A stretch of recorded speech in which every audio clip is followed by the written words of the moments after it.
Functions. Despite the large quantity and variety of remains found there, the exact functions of Ratu Boko site is still unknown. Some believe it was the former palace of ancient Mataram Kingdom. Other scholars interpret this site as monastery, while a third group holds that it was a place for rest and recreation. Inscriptions shows that the site was occupied at least during the 8th and 9th centuries. 5 inscriptions in Pre-Nagari script and Sanskrit describe the construction of a shrine for Avalokitesvara. One inscription refers to the constructions of a Buddhist monastery modeled after Abhayagirivara, means a monastery on a peaceful hill in Sri Lanka, where a group of ascetic forest-dwelling monks resided. Predated inscriptions in Old Javanese and poetic Sanskrit recount the erection of two lingam and bear the date of 778 Sakha or 856 AD. Another undated inscription mentions the erection of linga named Tara at the border of King Kalasabawa. The legend of King Boko. King Boko is a legendary character known from popular folklore of Lord Yogyakarta. This folklore connects the Ratu Boko Palace, the biggest statue in Prambanan Temple, which is identified by local folklore as Loro Yogyakarta, and the origin of the Sutla Temple complex nearby. Prince Bondan Bondo Wasolo Princess Loro Yogyakarta, the daughter of King Boko, but she rejected his proposal of marriage because Bondan Bondo Waso had killed King Boko and ruled her kingdom. Bondan Bondo Waso insisted on the union, and finally Lord Yogyakarta was forced to agree for a union in marriage, but she posed one condition: Bondan must build her 1,000 temples in one night. He entered into meditation and conjured up a multitude of spirits, genies or demons, from the earth. They succeeded in building 999 temples. Lord Yogyakarta then moved her palace mates and ordered them to begin pounding rice.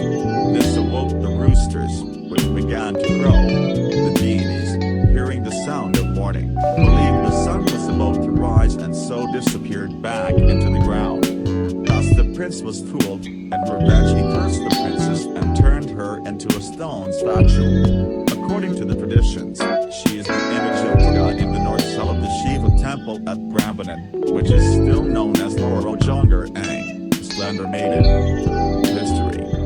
Ratu Boko is located about 3 kilometers south of Prambanan. Ratu Boko is situated atop of a hill plus minus 195.97 meters above sea level. Ratu Boko is not a temple, but remains of a palace. Ratu Boko is often called Ratu Boko. Legend said that Ratu Boko wants a palace for Ratu Boko, the father of Lord Yogyakarta. Ratu Boko was built during the 8th century by the Buddhist Sailendra dynasty, but then the Hindu Mataram kings took over the place. This takeover makes Ratu Boko as full of Hindu and Buddhist references. A stele was found in Ratu Boko dated 792 AD named Prasastia Yogyakarta. This stele signs that the Ratu Boko was built by Rakai Panagran. Prasastia Yogyakarta is written with Pranagari font, a font used by many Buddhist steles. In the stele was mentioned Raja Tejapranima Panagkrana, which is another name for Rakai Panagran. Tejapranima Panagkrana ordered the construction of Abhayagirivara. The same name also mentioned in Kalasan steles 779 AD, Mandiyase steles 907 AD, and Wanuatanga 3 steles 908 AD. Abhaya means peaceful, Giri means hill or mountain. Abhayagirivara means a monastery built on a hill of peace. During the reign of Rakai Wale and Pru Kamboni, 898 to 908 AD, Abhayagirivara changed its name to Kritanwalan. Gate. The entrance to Ratu Boko compound is on the west side. It sits quite high from the car park. In order to reach the gate, visitors must walk 100 meters from the ticket entrance. The Ratu Boko gate has two parts. The inner gate is bigger than the outer gate. The inner or main gate is located 50 meters from the outer gate. The inner gate has 5 Gopura of Yogyakarta aligned with the outer gates. The main Gopura is flanked by 2 smaller Gopuras by the side. Even though there are 5 Gopuras, there are only 3 stairs connecting the Gopuras from the outer gate. The gate is adorned with flowers and tendrils ornament. The Temple. 45 meters from the main gate to the northeast, a foundation from limestone is found. The Boko Temple means temple made of limestone. Insignificant Temple. Insignificant Temple is a 3 meters high terrace. It was 37 meters northeast of the main gate. Insignificant Temple is square-shaped, with the second terrace smaller than the first. The second terrace was reinforced with river rocks. In the middle of the second terrace is a well-like structure used to burn a corpse. In the southeast corner there is an old well that was used as a source of holy water used for rituals. Paceban. Paceban is a Japanese word for royal court to meet the king. The paceban is located 45 meters south of the main gate. The paceban was built facing north and south. The stairs to the paceban is located in the west. Foundations was found around the paceban, which means that the paceban is originally a closed structure. Pendapa. 20 meters south from the paceban is a stone wall 3 meters high forming a gate of a compound. In the north, west, and south side of this wall is an entrance in form of Gopura Pidiraksa, roofed Gopura. Several Jalawadra also found around the Pendapa. Jalawadra is a waterway, also present in Vanuniva and Bograbhadra Temple. In Japanese, Pendapa means a pavilion for guests usually located in the front of a house. Outside the Pendapa walls, 3 little temples are used for worship. The middle temple is the biggest, used to worship Vishnu, the other 2 used for Brahma and Shiva. Kaputrin. Kaputrin is a place for the royal princess. Located eastward of the Pendapa, Kaputrin is divided by 2 stone walls. The first section has 3 square pools, while the second section has 8 circle pools lined in 3 rows. Caves. Caves are located in the hill slopes. The 2 caves was named Ganalanan, male, and Ganalawadan, female. Ganalanan is a square-shaped cave, and having a frame like carving on the wall. Ganalawadan is smaller than the wall and inspect the structures that reveal the secular aspects of society on this high plateau with panoramic views of a volcano. Ratu Boko Palace is part of a spectacular archaeological compound of ancient structures on a plateau.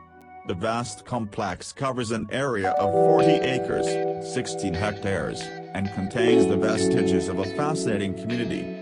Learn about settlements from more than 1,000 years ago with a trip through the many buildings that make up this complex. Climb the steps and enter through the Great Gate of the Ratu Boko site. Admire the ruins of the palace, which retains evidence of fortified walls and a dry moat. This suggests it was used as a defensive structure as well as a royal residence. Watch the sun descend behind the ruins, which are silhouetted against the red sky.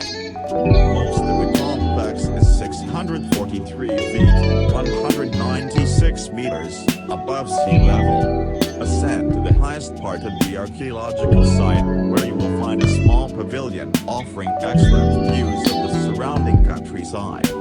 Capture photos of the scenic undulating terrain dotted with these iconic grey ruins. Spot the permanent temples and Mount Merapi in the distance. Make your way around the large site to see the various old structures, such as the pool, the crematorium and the audience hall. It also has miniature temples and a walled compound known as the Women's Quarter. Take a break with dinner at the small restaurant. The entire complex stands out from nearby archaeological sites due to its abundance of secular structures.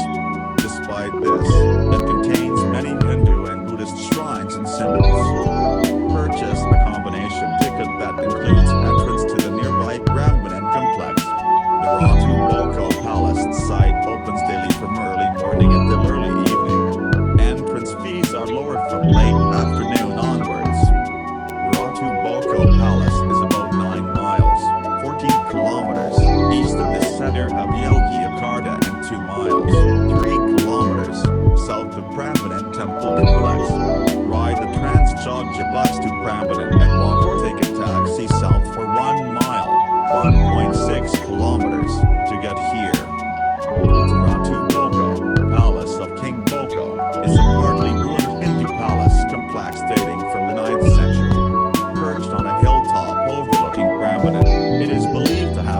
central court of the Mojave dynasty.